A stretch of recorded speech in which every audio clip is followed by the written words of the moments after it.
week and hoard pens and pencils and beer mats and things in boxes. But now we must have clothes to keep us dry and pay the rent and not swear in the street and set a good example for the children. We must have friends to dinner and read the papers. But maybe I ought to practice a little now, so people who know me are not too shocked and surprised when suddenly I am old and start to wear purple. That's, of course, T.S. Eliot's proof rock. I grow old, I shall wear the bottoms of my trousers rolled. Shall I part my hair behind? Do I dare to eat a peach? I shall wear white flannel trousers and walk upon the beach. I have heard the mermaids singing each to each. I do not think that they will sing to me. And one more poem that I found in a Hallmark card. Of course, the psychological fear that we have the most is of losing our mind. And this says, just a line to say I'm living, that I'm not among the dead, though I'm getting more forgetful and more mixed up in the head. For sometimes I can't remember when I stand at the foot of the stair if I must go up for something or if I've just come down from there. And before the fridge, so often my poor mind is full of doubt. Have I just put food away or have I come to take some out? And there are times when it's dark out with my nightcap on my head. I don't know if I'm retiring or just getting out of bed. So if it's my turn to write you, there's no need in getting sore. I may think that I have written and don't want to be a bore. Remember, I do love you. I wish you were here, and it's nearly mail time, so I'll say goodbye, dear. There I stood beside the mailbox with my face so very red. Instead of mailing you my letter, I have opened it instead.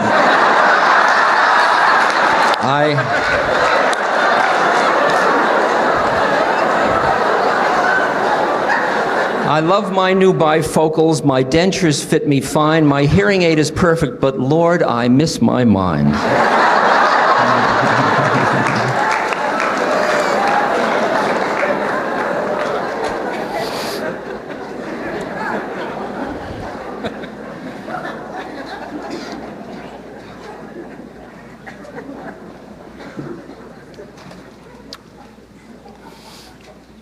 Now, it's much harder to hear the possibility that one can extricate oneself from that which changes when the changes involves one's own personality. Because while you may be able to see the body as object, it's very hard to see the personality as object because you've identified with it for so long. You think that's who you are. And now we're getting more into the depth of the matter, because the question one asks is there a place to stand in relation to change where one is not frightened by it? Is there a place to stand in the presence of change where one can be with the changes, even enjoy the changes, work with the changes, become an elder, do all the things that changing involves, and at the same moment cultivate equanimity, spaciousness, emptiness, awareness, clarity? And that's really what the issue of the deep spiritual work is about. Now, there are stages of that work, and the first stage, I think, is the recognition of what is most comfortable for people in spiritual dimension is something called soul, which says you are still a separate entity, but you aren't the incarnation. You aren't what was born. So you aren't your personality and you aren't your body.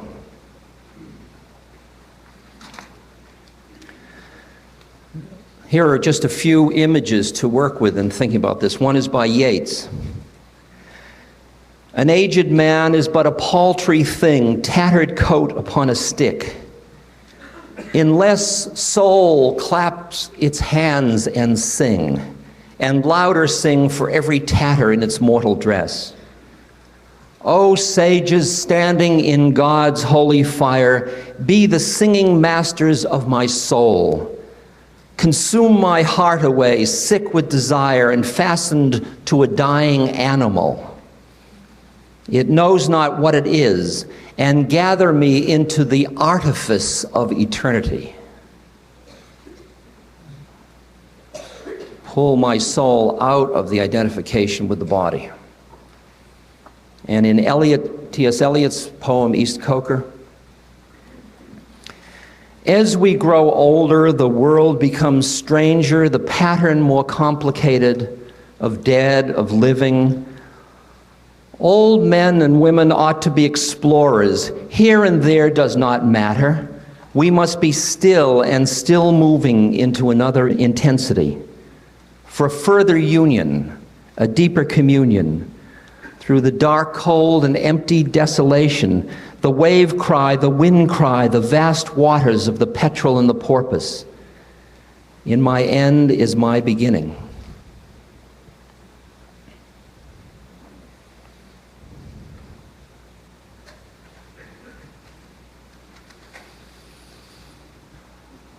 You and I are paying the price of having grown up in such a materially oriented society, such an externalized society, such a society that measures people in terms of their products, their achievements, their possessions, their knowledge,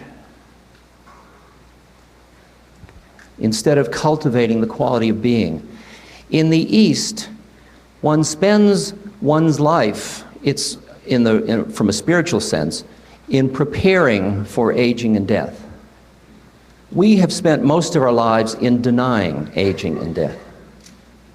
And the predicament we face now is that once we become older, when we suddenly realize there is another agenda, it's harder to do it now, because it's harder to not be distracted by all of the changes that are happening in our bodies and our minds. And that is why you are encouraged spiritually. It says, die in the morning so you need not die at night. And that has to do with go through the spiritual transformations when you are young, so that when you get old, you will have built up the resonance within yourself to be able to transform the changes without getting caught in them. Mahatma Gandhi had spent so many years in inner spiritual practice, and with the mantra he did, Ram, Ram, Ram, Ram, Ram, Ram, with his beads, Ram, Ram, Ram, Ram, that when he walked out into the garden that day, and a man came up and shot him 4 times at blank range, right in the chest. As Gandhi was falling over, he didn't say, oof, or save India, or you are forgiven. He said, Ram. He was so ready to move forward that at the moment, the unexpected moment, he was ready to utter that mantra which would take him into the next space. The depth of the understanding of that particular image, of the preparation, not just for the moment of death, but for the process of aging, it is a lifetime's work. To know how to grow old is the masterwork of wisdom, one of the most difficult chapters in the great art of living, and one best done early on.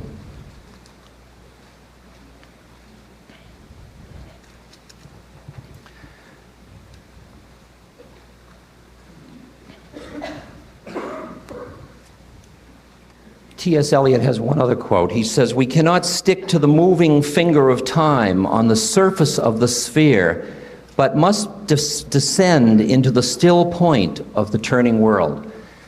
That is, one of the traps that our mind is in is the trap of time. And aging has to do with time. And I must ask you, is there a part of you that is not in time? And if so, find it and rest in it. That's the whole mystical journey. Now, the predicament is the part of you that is not in time, you can't see it, you can't smell it, you can't hear it, you can't even think about it. And yet it is. You can only be it. You can't know it, because the thinking mind knows